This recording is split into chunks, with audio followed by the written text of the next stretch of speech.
ये ध्यान सूत्र है, meditation is causeless, purposeless and timeless.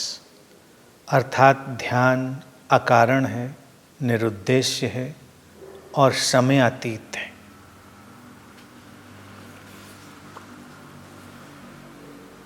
अकारण, निरुद्देश्य और समयातीत, ये तीन शब्द सूत्र कहता है कि यही ध्यान है। और इनको अगर हम समझ लेते तो ध्यान में हम ठहर जाते हैं, ध्यान घट जाता है। अकारण जीवन को अगर हम देखेंगे तो पूरा जीवन अकारण है। कारण हम तलाश सकते हैं, कारण हम खोज सकते हैं, लेकिन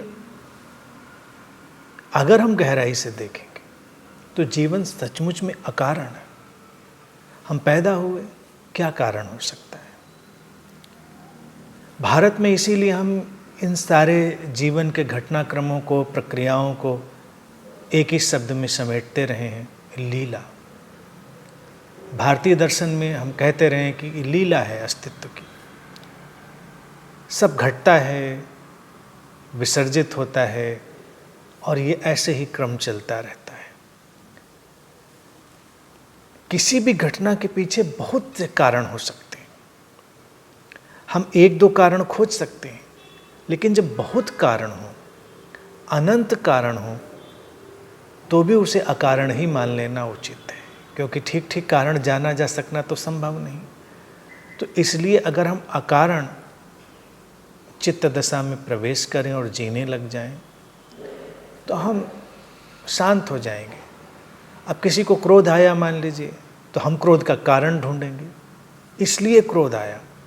अब आया, घटा, अगर हम मान लें कि बस क्रोध घटा क्योंकि घटना था, उसका कोई कारण नहीं था, तो क्रोध से जो बेचैनी आनी है समाप्त हो जाएगी। भले ही हमको अपैरेंटली ऊपर से दिखाई दे रहा हो कि ये कारण है, लेकिन फिर भी अगर हम गहरे में जाएंगे तो वो कारण उचित नहीं होता।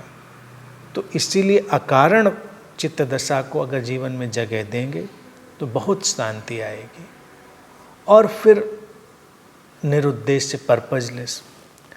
पर्पजलेस कोई नेगेटिव वर्ड नहीं है।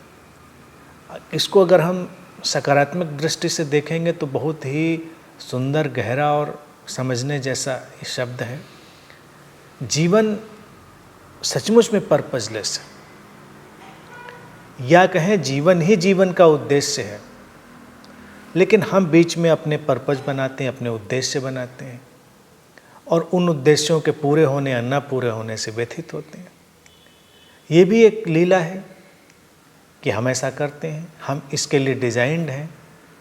निरुद्देश्य जीवन में उद्देश्य बनाने की संभावना भी हमारे शरीर मन को मिली है, ये भी उस लीला का हिस्सा है। लेकिन हम कितने भी उद्देश्य बना लें, मूल बात यही है कि हर उद्देश्य के पीछे भी एक निरुद्देश्यता छिपी है, पर्पजलेसनेस छिपी है। जैसे जैसे उसको देखने लगेंगे हमको दिखाई देगी कि हम सर्वाइवल के लिए कुछ काम कर रहे हैं, तो कर रहे हैं क्योंकि सर्वाइव करना भी हमारी व्यवस्था है। अस्तित्व ने ऐसा डिज़ाइन किया है कि सर्वाइव करना पड़ता है। और अगली बात जो है वो भी बहुत महत्व की है, टाइमलेस, समयातीत। समयातीत का मतलब क्या होता है? समयातीत का मतलब है वर्तमान में ठहर जाना, living in the present moment. जब हम प्रेजेंट मोमेंट में होते हैं तो हम समय से परे होते हैं, टाइमलेस होते हैं, क्योंकि जो प्रेजेंट मोमेंट है वो उस हाइपोथेटिकल, उस हमारे परिकल्पित समय का हिस्सा नहीं है। समय को हम देखते हैं अतीत के रूप में, समय को हम देखते हैं भविष्य के रूप में, और जीवन हमेशा वर्तमान में होता है। ध्यान भी हमेशा वर्तमान में ही है। तो वर्तमान में ठहरना, जीना, अतीत और भविष्य से मुक्त रहना, उसमें नहीं बंधना, उसकी परिकल्पनाओं में, उसकी दुश्चिंताओं में, उसके उलझावों में अपने को उलझने नहीं देना, और पूरी तरह से जो क्षण सामने है उसमें डूबना। अब ये भी कहना पड़ता है कि जो क्षण सामने है, लेकिन वो क्षण जैसा कुछ होता नहीं है। बेसिकली तो बस होना मात्र होता है। हम होते हैं, हम जी रहे होते हैं, कहने के लिए उसको कहते हैं कि वर्तमान क्षण में, लेकिन बस ये टाइमलेस जोन है, ये समयातीत जोन, इसमें कोई समय नहीं। तो इन तीनों बातों को जो सूत्र कहता है, जब हम समझ लेते हैं, अपने जीवन में इनको जगह देते हैं, उनके हिसाब से जीने लगते हैं, तो हम ध्यान में होते हैं। ध्यान घट चुका होता है, वही ध्यान है।